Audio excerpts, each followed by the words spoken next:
Welcome to Wealthing Talks. I am your host, Alicia Castillo Holley, bringing you real-life conversations from Silicon Valley or somewhere around the world.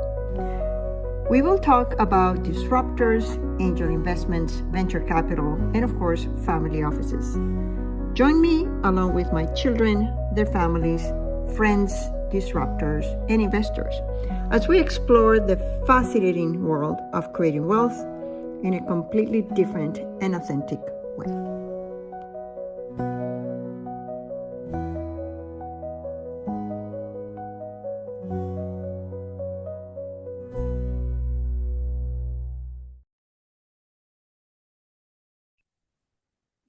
Hi, thank you, everybody. So happy to be here with Arna Ionescu Stoll. She is the CEO of Wavely Diagnostics, a company that we've invested in many, many years ago and continue to invest.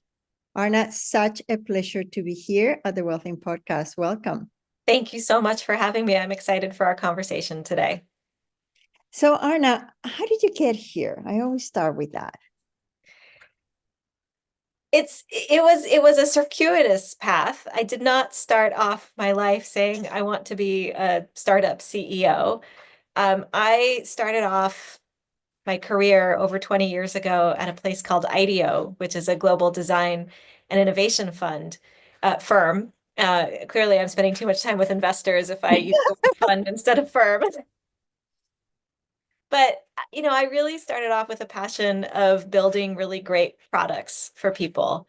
I, in graduate school, heard one of the co-founders of IDEO speak about the whole concept of human-centered design and the concept of building products that meet human need and hit both kind of usability and desirability factors, and realized that that's what I wanted to do. And so I put all my energy into getting hired at IDEO during the hiring freeze that happened post early 2000 bubbles, and was one of only 2 people hired in that year. And I was an interaction designer before the term of user experience even existed.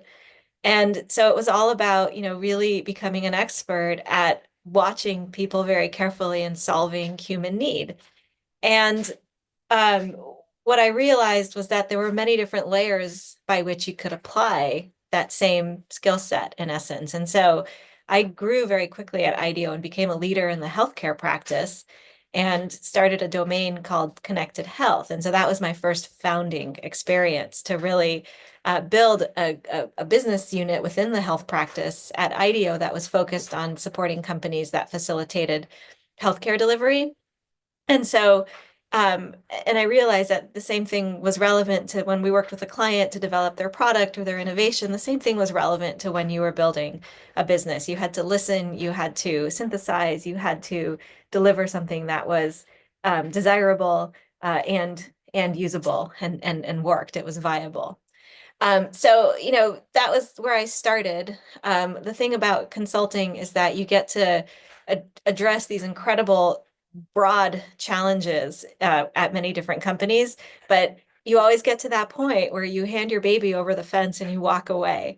And to me, after a number of years, I got tired of always having to hand my baby over, and I really craved taking something over the finish line. And so I went in-house to a relatively early startup in Silicon Valley that became one of the early digital health unicorns at the time, and really helped the company kind of develop a human needs-based mindset. So instead of developing technology for technology's sake, we were really looking to solve real people's problems and to have technology in service of that goal. So, after a number of years there, I then moved back into the consulting space, starting my own independent firm. That was kind of in tandem with when I had my daughters, which allowed me as a new mom, to maintain some flexibility while figuring out the whole motherhood thing.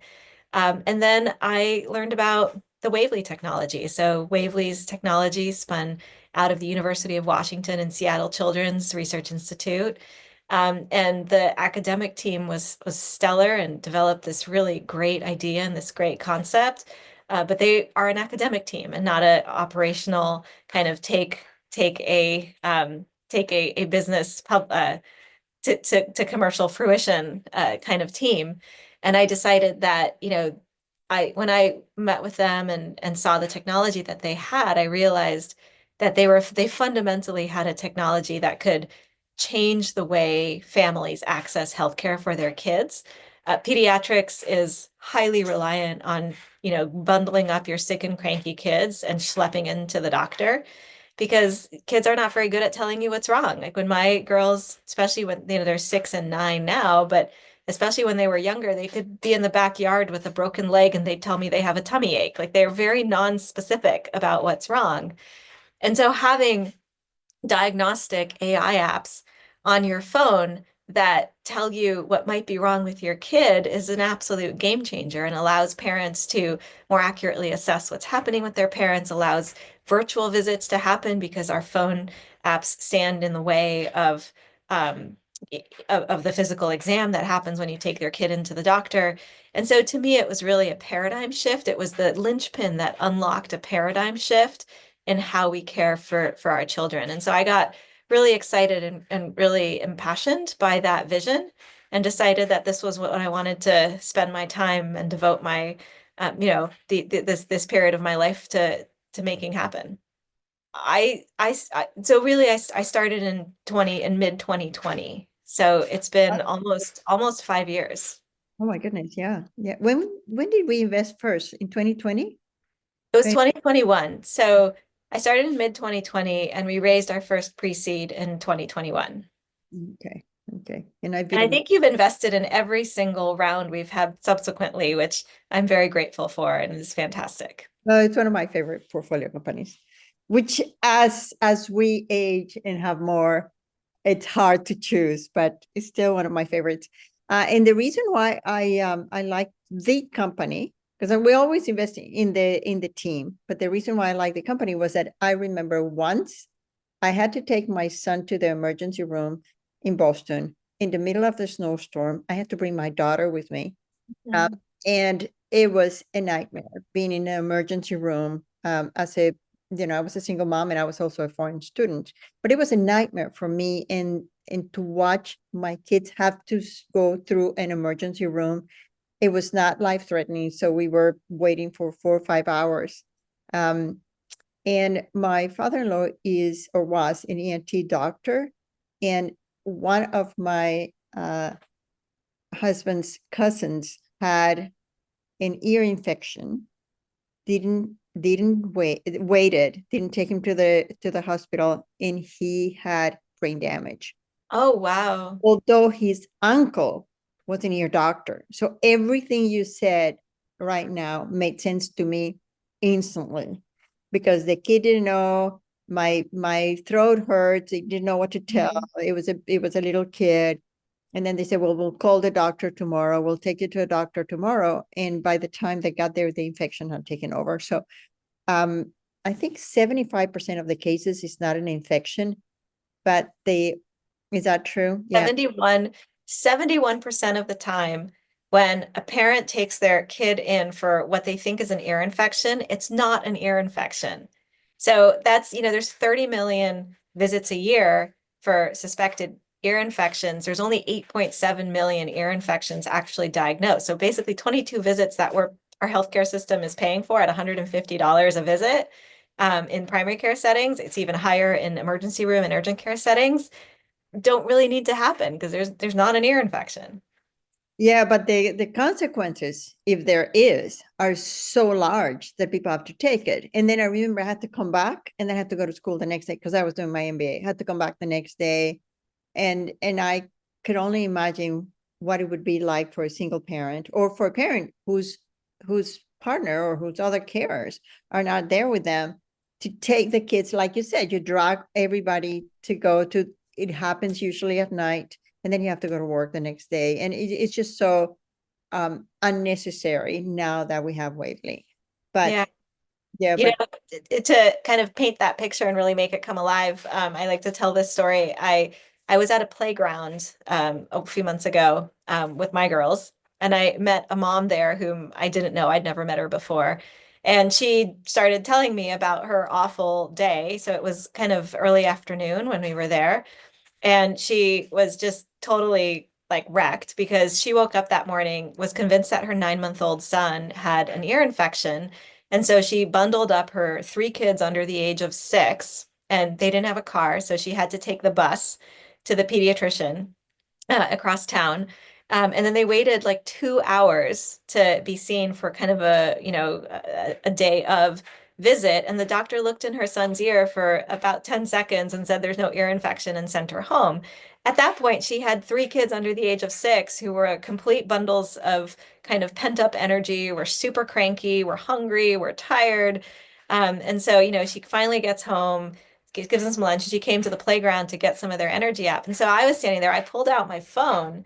And with that, I had one of those little paper funnels that you showed. We have these paper funnels that you tape onto the bottom of the phone. And I scanned both of his ears right then and there, and they both came out negative. And so she was like, oh, like, where was this Yeah.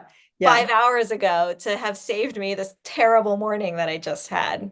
Yeah, no, it's really awful. And the other thing is that I remember it's on another occasion, I had to take my two kids to emergency room again. My son happened to have a broken appendix, and he thought Oh, he had a broken knee.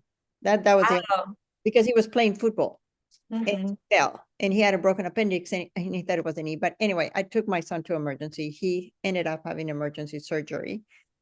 But then my daughter got sick with pneumonia at the emergency room. Yeah. But they were older, they were 9 and 11. But, I was like, oh, now what? So the next weekend, we're at the hospital again because she didn't get better. So we spent like 10 days in the hospital on and off. But Yeah. yeah, that's the reason why I love Wavely. But let's make this more personal. And because this is a part because that combines both things. Um, where are you going to take Wavely, and what is next for you? Where do you see yourself in the next 5 or 10 years? So what I really want to do is build a virtual medicine cabinet of AI diagnostics. So if you look at kind of the market right now, there's 51 companies that I've identified that are using the smartphone for a medical diagnostic. And I think in like all of these companies are kind of small, doing one thing, hard to have a venture-backed company that is just kind of doing one thing. And so I think there's really an opportunity to build a virtual medicine cabinet that is in every parent's pocket. I mean, I think it's more than an opportunity. I think it's an inevitability. It just, parent like kids do not come with a manual. And like the sheer number of things I did not know about my kids and what was going on with them and what to do when they were young was staggering. And like, especially now where families are distributed, you don't have grandparents helping parents figure out how to be parents. I think that there's enormous kind of opportunity, and it is inevitable that we're going to end up with, a virtual medicine cabinet in our pocket that gives us kind of answers to the key questions we have about our children's health, our aging parents' health, our own health down the road. And so I really see kind of the next big steps. We're making ear infections a really robust standalone product and business, but really thinking about the medicine cabinet and how we actually build a more unified offering, because nobody wants to install 51 separate apps for 51 different things that might be wrong with them. They want the one place that they go to where, you open up your medicine cabinet, you have your thermometer, your Band-Aids, your ibuprofen, your Advil. And it's got to be the same thing where you open up your app and it's telling you how much Advil you need to take based on like the pain measure that it measures, or this wound, this skin rash needs that cream or that cream or that cream. And so I think it's really an inevitability that we're going to start using our phones to help manage our health at home in a more streamlined and efficient way. And so that's really where I want to that's really how I want to grow Wavely and make it kind of a huge kind of, you know, ubiquitous part of of everybody's daily life, like just another anchor of medicine. are these apps that you have in your pocket that help you manage at home in a better way. Yeah, and it also saves a lot of time and wasted resources for the economy. Yeah, for sure. We were talking about climate tech, and I mentioned Wavely, and I said, well, here's a company that saves a lot of carbon without really, Mhm. because now you don't have a person driving or being driven to the emergency room, but you don't have a person sitting there with several kids, because it's usually several kids. Yeah. The kids cannot drive or cannot go there, and then you don't have a person wasting time in an emergency room. So there's a lot of ways to be conscious about the impact that we have that might not just be related to what we're doing, and this is a typical example of that. So I'm a very, very happy investor. Yeah, are you racing again? We will be raising later this year. Okay, so we'll put your Yeah. notes in the credits, and I'll start saving money for the next one. Yes, I appreciate that. Thank you. Yeah. And after, have you thought about your life after Wavely? What's going to happen with you? Yeah, I mean, I've flip-flopped back and forth between kind of going broad, like in a consulting context, and going deep in an in-house context. So I'm now in my deep phase. And so I expect I'll probably want to go back into a broad phase for a little bit and help kind of a larger number of companies build really kind of resonant, meaningful, world-changing products. And then kind of see where that takes me. Because I feel like I was very conscious when I was consulting prior to Wavely that I was really doing it to find the company that gave me that fire in my belly that I realized like was the one that I wanted to take forward. I never ever thought I would be in the CEO role. Like that wasn't my goal. My goal was just to be part of that company that lit a fire in my belly. And it actually took the academic co-founders a long time to convince me that I should take the CEO role. And I think that, I've been very thoughtful about it and I've actually really enjoyed the role. So I could imagine consulting, working with a lot of different companies to basically maybe then find the next company that I might be at the helm of later on. Wow, that's really interesting. So what made you decide to take on the role? Do you want What, to know the real story? of course. I So want the juicy story. I want the here's story. the juicy story. So my girls were 2 and 5 at the time, and the academic co-founders were basically like talking to me about this role, and I kept saying, no, no, no, I love my consulting life. I mean, I was making a lot of money. It was very flexible. It was a great life. And then one Saturday morning, I woke up and I came downstairs into the kitchen, and both of my girls were sitting quietly at the kitchen table coloring. And they were 2 and 5, and that had never happened before. And I had this moment of, oh my God, like they don't need me anymore.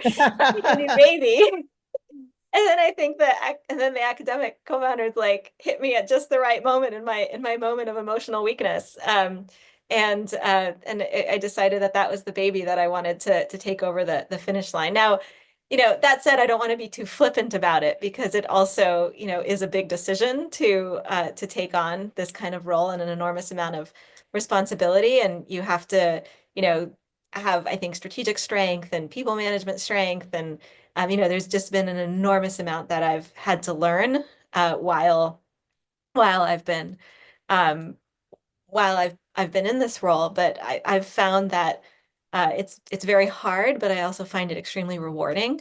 And I think I have a temperament that really fits it. So I'm really grateful that things turned out the way they did. And they're hard, but I like hard and I like challenges. Wow, it brought me back to the day that I made the decision to leave academia and join Mm. the corporate world. And it was just one of those moments that you're like, oh wow, this is gonna happen. I never thought that would happen. There's a beautiful poem about a bud that it's just about to open, and it says the inevitability of life is this, you feel you're right at that right place, Mhm. and that's going to happen. And then you have to bring everything else to the equation. Anything else you would like to add for us? Because I know you're stressed for time. Well, if anybody out there who's listening to this has children at home who have ear infections, I would highly encourage you to get Wavely. So you can go to our website, WavelyDx.com. You'll need to buy a pack of these paper ear tips, which you can do on Amazon. And then you install the app, and there's a subscription for the app, and you can then test your kids for a potential ear infection, know what's happening with them, know when you do and don't need to go to the doctor. And if you test positive, you can even do that visit virtually with the Wavely test results. So I encourage everybody out there to look us up and to buy the Wavely solution and basically have instant at-home ear checks. Let's do the sale. How much is it? Is it $9? It's $9.99 for the paper ear tips, and then the app is $5.99 a month. Okay, I think I'm going to get the Amazon referral code before we publish this, and everybody else can do that. Arna, thank you so much for being with us. It's a pleasure as usual. Thank you for taking care of our money too. I'm doing my best. Yeah, well, it's been a difficult time since 2020, so I really appreciate your efforts. And thank you so much. Thank you for having me. It was great to chat. Well, I hope you enjoyed the conversation with Arna as much as I did. She has a very, very unusual background. And as many CEOs that I have met, she had never thought about becoming the CEO. And it's not because she's a woman, because I also find out that people who are not born and raised or have not been in contact with entrepreneurs who are happy, not successful, just happy being an entrepreneur, they don't see it as a possibility for themselves. Over everything, we're just human beings. And you see, businesses don't make decisions. People make decisions. We cannot disconnect that. And this is one of the reasons why I want to bring this podcast to you. Hello from California now, after a month in Australia. I hope you enjoyed the podcast, and I hope to see you in another one. Yours in Wealthing, Alicia Castillo Holley. Thanks for tuning in to our Wealthing Talks. I hope you've enjoyed this conversation. To stay connected, visit us at wealthing.com. This is Alicia Castillo Holley, your host, and until next time, yours in Wealthing.